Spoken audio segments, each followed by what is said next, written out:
I know you have been imagining. You have been assuming the end. You have done what you were taught to do. And still, somewhere underneath all of it, there is a feeling that will not go away. A feeling that what you want is over there, and you are here, and something must cross the distance between the two. Tonight I want to show you that this feeling, however familiar, however natural it seems, is the one thing that has been working against you. Not your technique, not your persistence, not the sincerity of your desire. A picture, a single picture that most people never question. And I want to correct it tonight. The picture is this. You are here. What you desire is somewhere out there. And the work of imagination is to send something outward, a request, a sustained feeling that will cause what is out there to move toward you, to be drawn across the distance, to arrive at last at the place where you are standing. But this is not how the law works. And as long as you hold this picture in your mind, you will continue to feel the distance between where you are and what you want, because you have placed what you want somewhere other than where you are. And then you have tried to close a gap that in truth was never there. Let me give you the distinction as plainly as I am able. There are two ways a man can relate to a thing he desires. The first is to stand where he is and reach toward it. The second is to go to where it already is and stand there. Most people, without realizing it, have chosen the first. They imagine their desire as something that must come to them. They picture it approaching. They feel toward it from a distance, and they wait, sometimes patiently, sometimes not, for the gap to close. But the law does not work by closing gaps. The law works by a change of state. And a change of state is not a thing coming to you, it is you going somewhere. I said this in my lectures many times, though not always in these exact words. I told men and women who came to me that imagination must not be used as a hand reaching outward. It must be used as a foot stepping forward. You are not summoning the desired reality to come where you are. You are placing yourself in imagination where that reality already exists.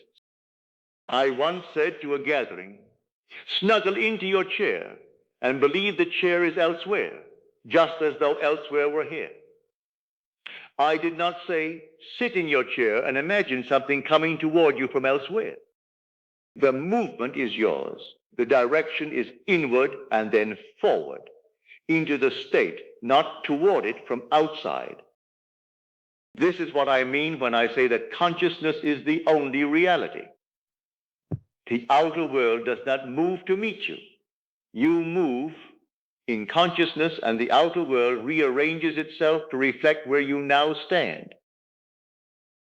I want you to feel the weight of what I have just said, because this is not a small distinction. This changes what happens in your imagination each time you sit down to do this work. When a man believes he is attracting something, his imaginal act is built around distance. He sees what he wants from where he stands. He feels the pull of it. He tries to sustain that feeling long enough and strongly enough that the desired thing will be moved toward him.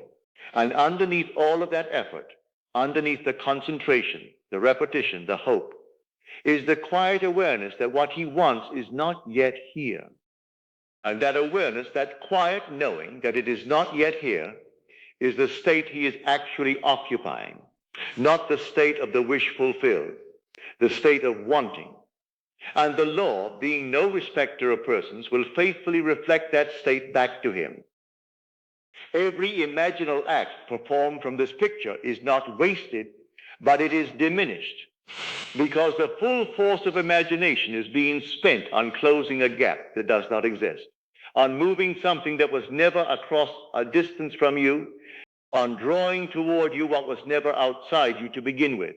And the law cannot honor the act the way it could if the man had simply stepped inside the state and remained there. But when a man understands that he is moving, not reaching, everything shifts. He no longer imagines his desire approaching him from a distance. He places himself within the scene of its fulfillment. He does not see it coming.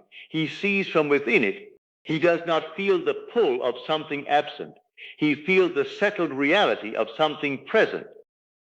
This is what I have always meant by the feeling of the wish fulfilled.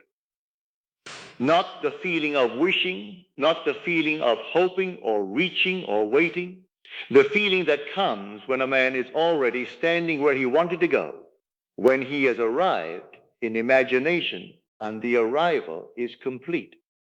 The outer world cannot be other than what the inner man inhabits. If he inhabits distance, distance is what he will find.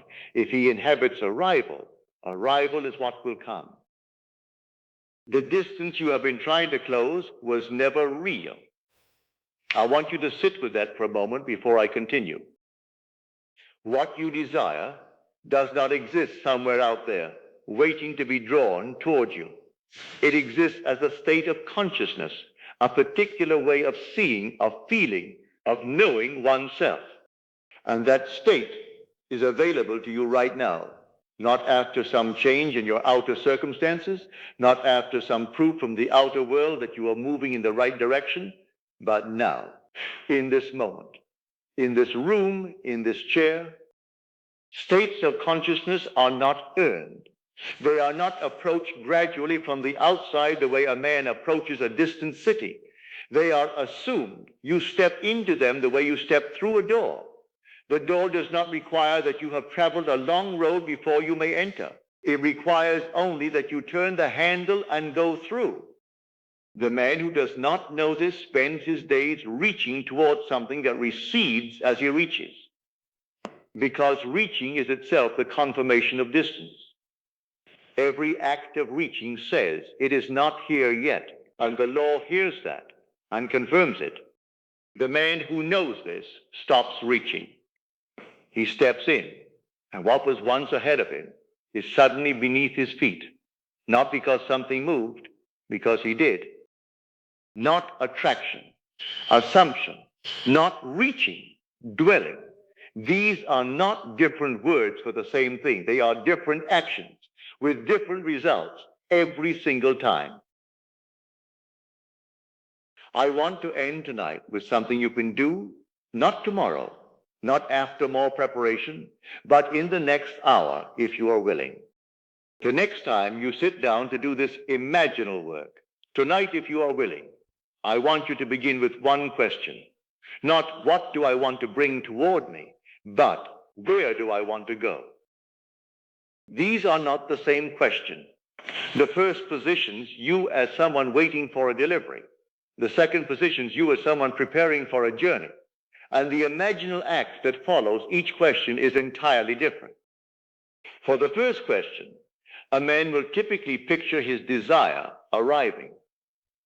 He will see money coming, or a person returning, or a door opening from the outside. And he will sustain that picture and try to feel the relief of its arrival. But even in the feeling of relief, there is the prior feeling of absence. You cannot feel relief unless you first feel the lack of what you now have. For the second question, a man will do something altogether different. He will place himself in imagination inside the life he desires, not watching it come, but standing inside it, seeing from within it, feeling not the relief of arrival, but the settled ease of already being there. This is what I meant when I spoke of the chair being elsewhere. You are sitting in your chair, and yet in imagination your chair is somewhere else entirely. The room around you is different. The circumstances are different.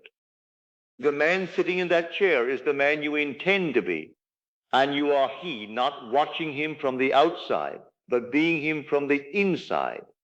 Stay in that state long enough for it to feel as settled and as certain as memory.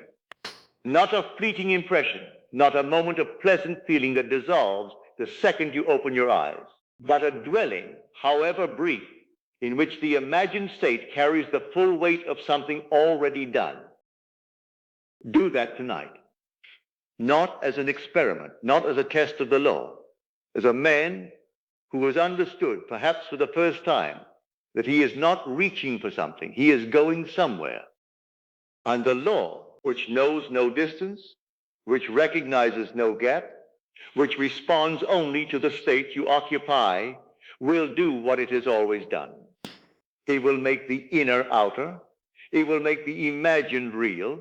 It will bring the world into alignment with the man who has chosen, quietly and without ceremony, to go. You were never meant to attract it. You were always meant to become it. Now, let us go into the silence.